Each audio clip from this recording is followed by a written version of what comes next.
Olá pessoal, anteriormente encaminhei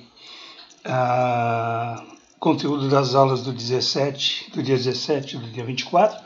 Por favor, acessem para vocês poderem entender qual foi o objetivo da aula, o conteúdo explorado, e nesse sentido procurem tirar dúvidas comigo pelo endereço que eu deixei com vocês, seja pelo celular, via WhatsApp, ou por e-mail através do meu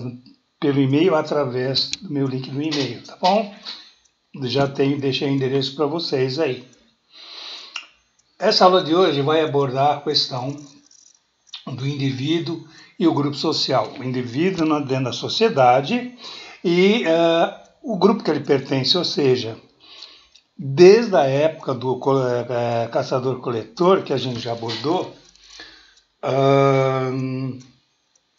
os grupos trabalhavam para poder atender às suas necessidades básicas. Repetindo, lá nessa época, onde o homem, na condição de caçador-coletor, tinha o seu grupo formado, e ali o objetivo era caça e proteção e segurança. Mais nada, absolutamente mais nada.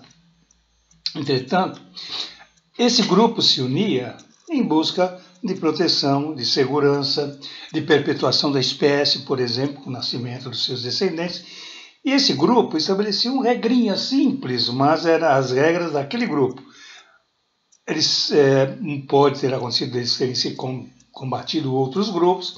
É muito comum a gente ver nos documentários que envolve estudo antropológico e arqueológico.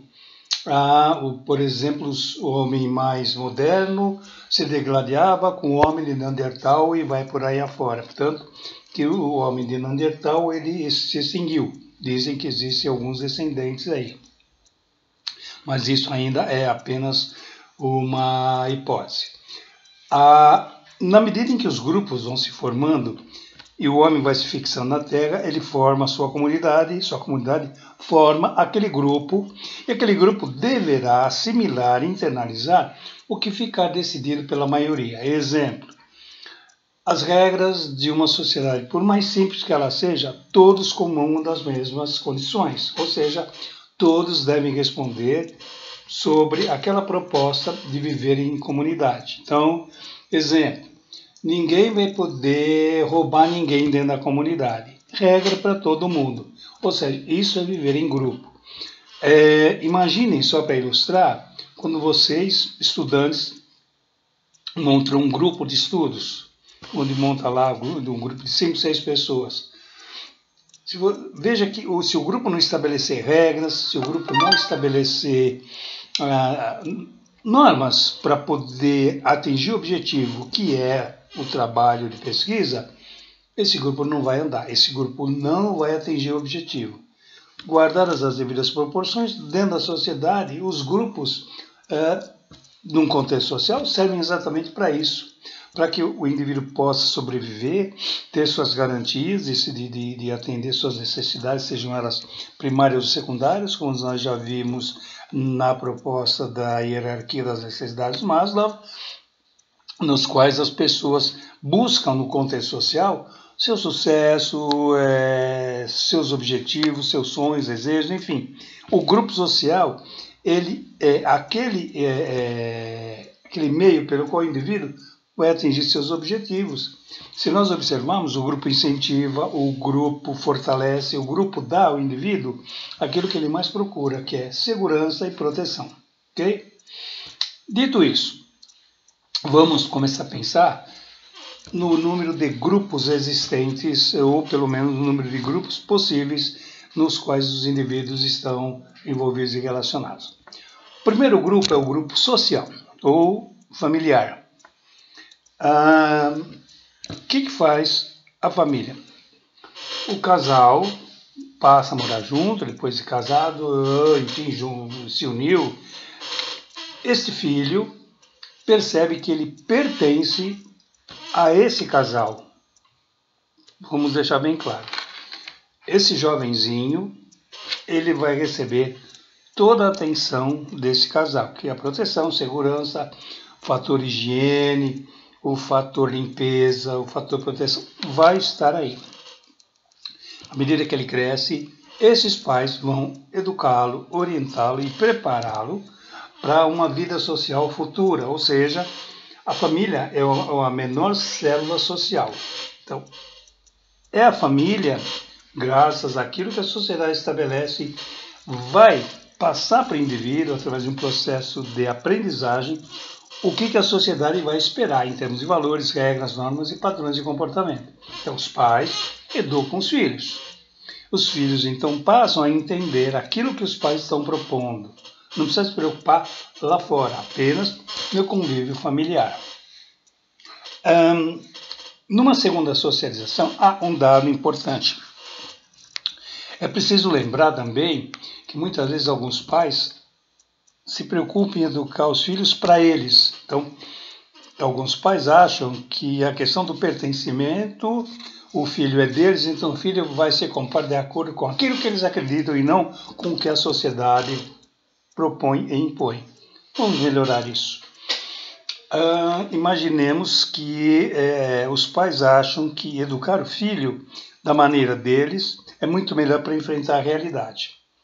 Esses pais precisam entender que este filho vai viver num ambiente social diferente do deles. Exemplificando, é muito comum ter atrito entre pais e filhos que se diz, ou com adultos, que se diz o seguinte: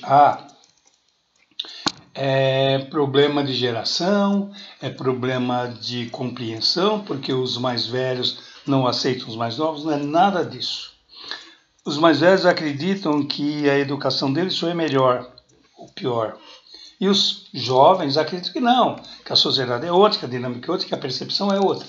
Esses conflitos de geração podem acontecer no contexto familiar, é o atrito entre pais e filhos. E aí corremos um risco muito acentuado e perigoso de que há um distanciamento nas relações familiares. Esse é um dado importante para a gente entender a dinâmica. Um outro dado é quando nós temos o grupo familiar desestruturado emocionalmente falando. É outra situação. De repente, tudo que o indivíduo deve aprender pode ficar comprometido em função da relação que se estabelece nesse contexto familiar. Então, há um comprometimento emocional que poderá ou não prejudicar o próprio desenvolvimento em termos de aprendizagem nas questões sociais. O indivíduo, então, repito, pode ter um comprometimento emocional que irá prejudicá-lo mais adiante quando ele passar para a segunda socialização, que é no contexto social propriamente dito, dentro da sociedade. Até que creio ter entendido. Se não entenderam, reforçando a ideia, mantenham o contato pelos endereços que eu passei. O segundo grupo social, pessoal, é o grupo propriamente dito, onde o indivíduo ele ultrapassa as fronteiras da família, do grupo familiar, e passa a conviver no grupo social, ou seja, ele passa a ter uma amplitude nas suas relações. Ele conhece outras pessoas, conhece outros adultos, por exemplo, a professora. Por exemplo, amigos que até então ele não tinha em casa, ele passa a ter na segunda socialização, a fase da meninice. Lembrando que nessa época também as primeiras relações, elas são às vezes comprometidas, mas de princípio são muito genuínas. Ok? O que eu quero dizer com isso? Que podem acontecer os atritos, mas não são atritos onde eu quero levar vantagem. São atritos até por questões de ciúmes, por questões de sentimento de alguma rejeição. Então, os jovenzinhos, os meninos, podem criar alguns atritos, mas que logo em seguida já estarão se relacionando com certeza. E é nessa segunda socialização, dentro do ambiente escolar, que o indivíduo, além de adquirir conhecimentos de uma maneira mais ampla em termos de ciência, também soma a algum conhecimento de como conviver em sociedade. Ou seja, ele passa a entender o que é viver em sociedade quando ele ultrapassa a fronteira do grupo familiar. Isso é importante ressaltar.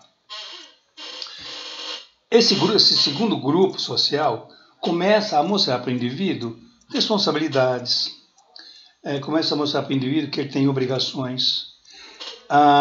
Muitas vezes, de uma maneira mais generalizada, muitas vezes ele espera ser, digamos, protegido como ele era protegido com os pais. Por exemplo, não pode não acontecer. A questão não é proteção. Ele tem que entender que agora quem protege é ele próprio. Ele se protege. Protege suas ideias, protege seus princípios, porque à medida que ele vai avançando, que ele vai passando de uma fase primária, vamos chamar assim, ele soma o conhecimento da fase primária e entra num segundo momento de aprendizagem que servirá de referência para ele estabelecer seus vínculos no ambiente social. Tudo bem até aqui, pessoal? Esses grupos sociais, agora a partir do segundo grupo de referência social, que é a sociedade propriamente dita, podemos dizer que além do período da meninice, que é talvez quando ultrapassa a fronteira do grupo familiar, então o primeiro grupo que ele encontra é o grupo da escola, o grupo dos jovens, dos meninos e meninas na sua faixa etária, dentro do ambiente escolar.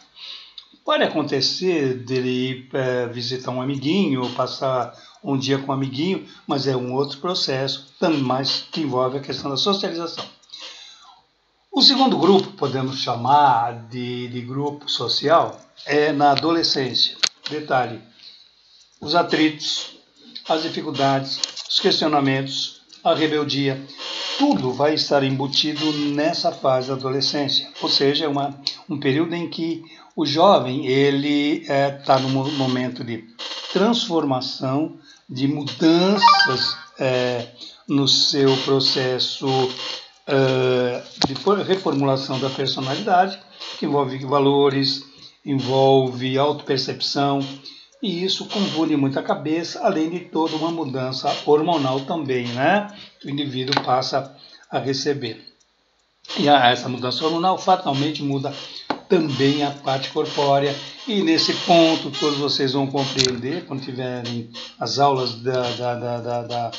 da psicanálise, que o indivíduo, ou da estrutura da psicologia propriamente dita, que na adolescência o luto se manifesta muito fortemente em função da perda do corpo do menino para um corpo de uma pessoa teoricamente mais amadurecida em termos biológicos e em termos psicossociais. Okay?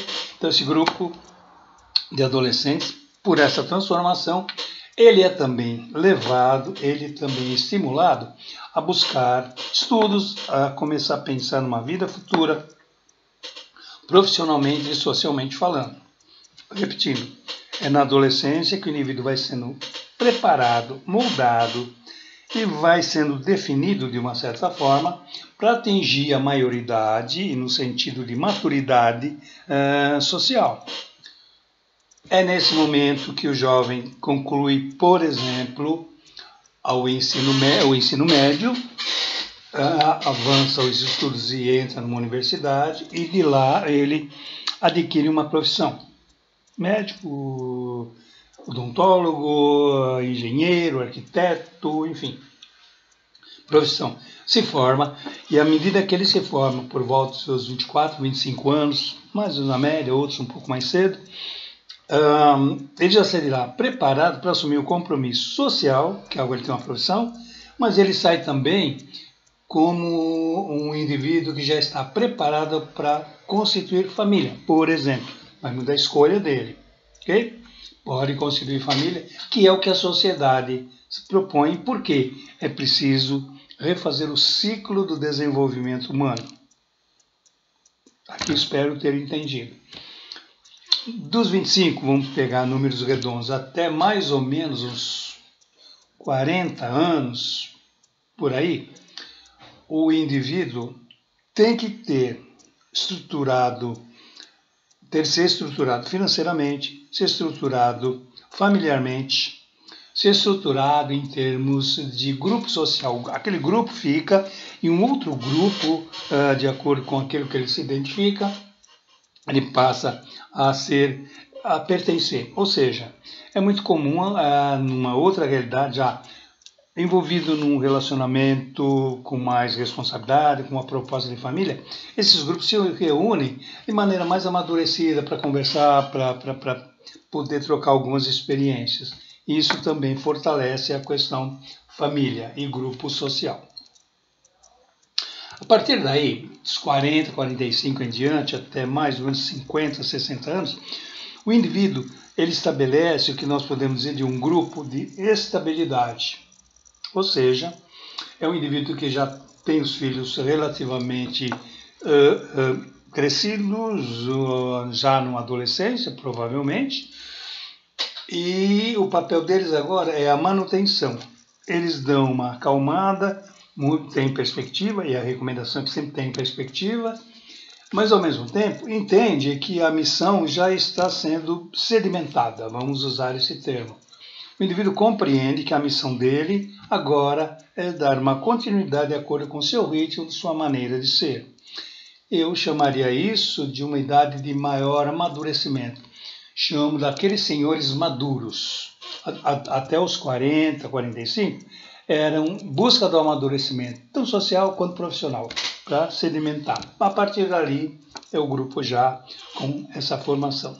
A partir daí, o indivíduo já entra numa terceira idade, é onde ele acomoda e aí sim ele começa a desfrutar das suas realizações. Esse também tem o seu grupo de referência, ou seja, os idosos se encontram para contar as suas peripécias, das suas aventuras do passado. Tem perspectiva? De preferência que sim. É muito comum ver-se em cidades do interior, localidades, onde se identifica uma cidade como uma cidade velha. Velha não em termos de idade, mas velha no sentido de que seus habitantes são pessoas com mais idade que buscam, em função do clima, em função do tamanho da cidade, aquela tranquilidade que o idoso necessita. A partir daí, podemos observar que o aprendizado vai acontecer. Então, a escola se prepara para transferir conhecimento e utiliza-se métodos, ou seja, também nos grupos sociais, quando o grupo se reúne, eu preciso de utilizar um método que permita ao indivíduo assimilar o conhecimento, tanto o conhecimento teórico das ciências, como o conhecimento para poder se relacionar em termos de sociedade.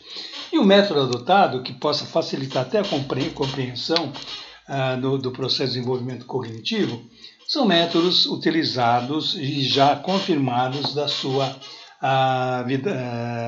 validade e a sua eficácia. Por exemplo, o cognitivismo, melhor dizendo, o construtivismo, da Emília Ferreira, a aprendizagem por descoberta, do David Ausubel, nós temos a aprendizagem, a liberdade para aprender, né, do Rogers, temos também Paulo Freire, que também tem a ideia de um método de ensino bastante interessante. Ou seja, é dentro da escola, é dentro de um processo de desenvolvimento educacional e de conhecimentos dentro do contexto das ciências, que o indivíduo também tem o seu processo de desenvolvimento nos grupos sociais. É o momento em que o grupo se reúne e discute, por exemplo, um determinado tema. Então, há uma socialização, eles se reúnem para atingir determinado objetivo. Os grupos sociais se reúnem para atingir determinados objetivos, ok? Isso vai ser depois, enquanto sociedade oferece as condições, ela se doa e diz para o indivíduo, isso agora eu vou te dar para você depois me devolver. Eu costumo usar o termo, depois de você formado, depois de definir sua profissão, constituir família, a fatura vai chegar, ou seja, é o momento em que a sociedade diz assim, agora você tem que me pagar como retorno, seja nas questões de obrigações sociais do tipo cumprir obrigações para pagar suas dívidas, seus impostos, você tem que ser o indivíduo que compreende que é preciso exercer o seu papel de cidadão, ou seja, a sociedade cobra aquilo que ela te deu. E isso vai refletir depois o quanto nós nos envolvemos na questão da cidadania. Ou seja, essa identidade cultural, no momento que eu carrego comigo, não importa onde eu vá morar, ou numa região saindo, por exemplo, daqui de São Paulo, indo morar no Nordeste, eu vou levar minha identidade paulistana. Se eu sair de São Paulo e vou morar numa cidade da Europa, sabemos que a cultura europeia é muito tradicional, por exemplo. Eu vou levar a minha cultura para lá, os meus conhecimentos, aquilo que eu tenho internalizado de cultura brasileira. Porém, eu vou me adaptar à cultura de lá. Mas sempre vou levar como legado a minha cultura, a minha identidade. Ok? Um exemplo que eu posso dar da questão da identidade cultural. O brasileiro é um cara mais flexível, mais solto. É aquele cara que tem um jeitão muito solto de ser.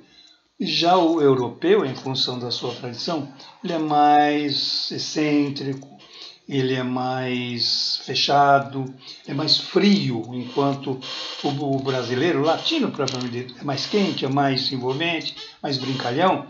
O europeu, por exemplo, é um pouco mais sério, um pouco mais centrado. E isso diz respeito a uma identidade cultural.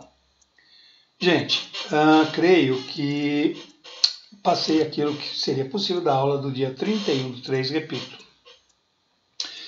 Vou, semana que vem, já no mês de abril, na aula do dia 7, eu pretendo também gravar e espero que vocês acessem para obter as informações. Eu reforço a questão de vocês me procurarem para tirar dúvida, para poder esclarecer algum questionamento, alguma pergunta que vocês queiram fazer, que mesmo que não esteja relacionado ao tema em si, mas que diz respeito ao trabalho de vocês, por favor.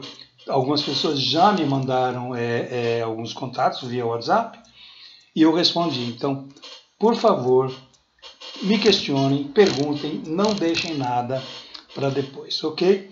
Vamos torcer para que esse período seja abreviado, vamos torcer para tanto, para que nós possamos retomar a aula presencial, que ela é muito melhor até por conta das questões dos grupos sociais. Na verdade, nós temos na nossa sala de aula um grupo social e é importante essa união, esses encontros que fazem parte do nosso desenvolvimento pessoal. Ok, gente? Até lá, um abraço para vocês. Estarei à disposição. Por favor, mantenham contato. Forte abraço.